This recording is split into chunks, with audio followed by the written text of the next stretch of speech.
Assalamualaikum and good evening. Bilateral relations between Sarawak and China continue to be strengthened by expanding cooperation in education, investment and welfare, thereby supporting the state's development aspirations towards more rapid economic growth. Ambassador Extraordinary and Plenipotentiary of the People's Republic of China to Malaysia, Ouyang Yujing, said the close ties are evident through the increasing number of Chinese students in Sarawak and the involvement of Chinese companies in various strategic development projects across the state. According to him, many companies from China are now working closely with Malaysian partners, including those in Sarawak, to undertake development projects alongside a continued commitment to strengthening bilateral cooperation. And also, we have a very good relations with Sarawak. That's why, so far that a lot of Chinese students study in Sarawak, and also so many Chinese companies to cooperate with the Malaysia counterpart, with the Sarawak counterpart to carry out the project in the Sarawak. So I think it's especially in the future.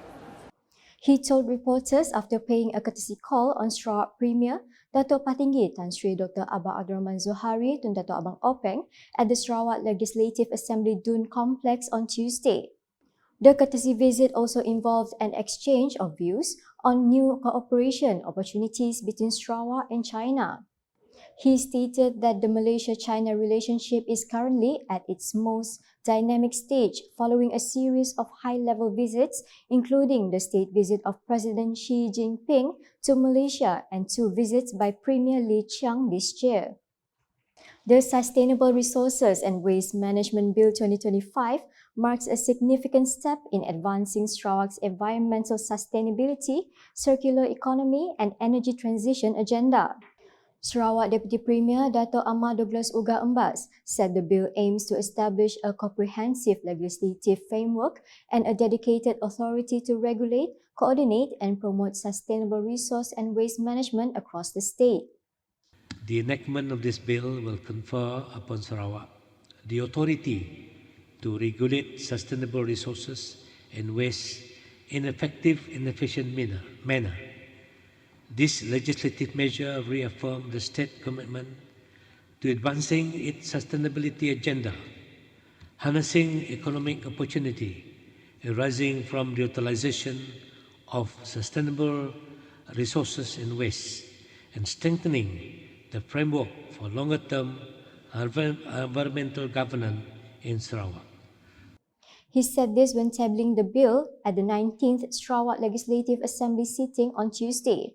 Dato' Ahmad Douglas Uga added that Sarawak possesses diverse biomass feedstocks, including palm oil residues, woody biomass, sago waste, and municipal solid waste. Green and circular economy initiatives proposed under the Sustainable Resources and Waste Management Bill 2025 are expected not only to strengthen the state's economic stability, but also to generate high-value jobs for the rakyat. Chief Political Secretary to the Sarawak Premier, Dato' Fazruddin Abdul Rahman said the sustainable materials ecosystem is projected to create new employment opportunities in areas such as recycling and resource recovery, sustainable product design, green logistics, biomaterial engineering, and circular manufacturing. Drawing examples from Germany and South Korea, he explained that both nations successfully created new sectors of employment in waste technology, urban sustainability, and resource recovery, proving that sustainability is among the creators of jobs. And it is important to note these success stories to build our confidence to work this thing through. And also to note that technologies at some point, yes, diminish jobs, but it also creates more and higher paying jobs. Jadi nemiak kita hanya perlu belajar aja untuk merebut peluang-peluang itu. He said this when debating the Sustainable Resources and Waste Management Bill 2025 at the 19th Sarawak Legislative Assembly sitting on Tuesday. The Tupong Assemblyman added that the circular economy is also expected to strengthen the country's long-term resilience as modern conventional economies face supply chain disruptions, resource scarcity, and global price fluctuations. During the same debate, Tanjung Datu Assemblyman Azizul Anwar Adnan said Sarawak's growing waste accumulation, driven by the shorter lifespan of modern products, can be addressed through the Sustainable Resources and Waste Management Bill 2025. He said the improving standard of living in Sarawak has led to individuals generating more solid waste from homes, workplaces, business premises, and public spaces. Thus, methods such as incineration, which is discussed, could be a way for us to convert the waste into energy. He further explained that waste management through incineration can significantly reduce the volume of waste being sent to landfills. Meanwhile, Darul Assemblyman Dr. Safi'i Ahmad said the establishment of a dedicated entity proposed under the Sustainable Resources and Waste Management Bill will complete the value chain in Sarawak's circular economy and waste management. He said the potential resources and products generated from the circular economy not only embed green economic value, but also create employment opportunities for Sarawakians and increase investments in the green economy sector. Dapat memantapkan peranan pihak berkuasa tempatan PBT, Kementerian Menteri of Energy, Environment, Sustainability dan Natural Resources dan juga NREB. He added that the establishment of this dedicated entity will enforce strict licensing requirements and take firm action against illegal dumping, while also implementing the bulk threshold concept or ambang pukal to ensure more economical waste processing. The Sarawak Biodiversity Centre (SBC) and the Department of Veterinary Services (DVS) Sarawak are collaborating to develop an Anthelmintic product which functions to expel parasitic worms and other internal parasites in livestock, formalized through a Memorandum of Understanding MOU exchange. Sarawak Minister for Education, Innovation and Talent Development MEITD, Dato Sri Roland Saga Wee In said this collaboration reflects Sarawak's commitment to advancing a science-based modern bioeconomy while simultaneously leveraging its rich biodiversity to create high-value solutions that strengthen food security and support livestock resilience here. As livestock producers face increasing challenges from drug-resistant parasites, this initiative positions Sarawak at the forefront of providing sustainable next-generation solutions that support farmers, improve productivity, and contribute to a more resilient agro-food system.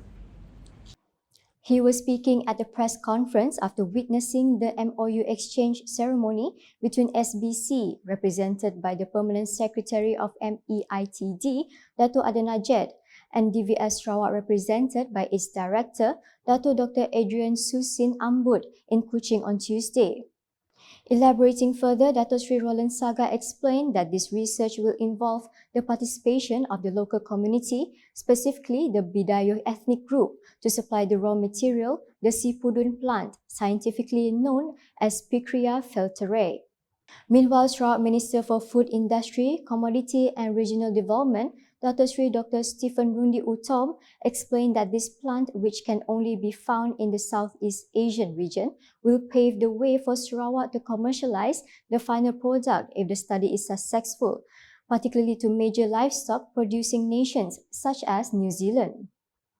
And we are trying to take advantage of that. The Biodiversity Center is very, very crucial for us to move forward. We cannot depend on medicinal value from other part of the world because indigenously we have all this.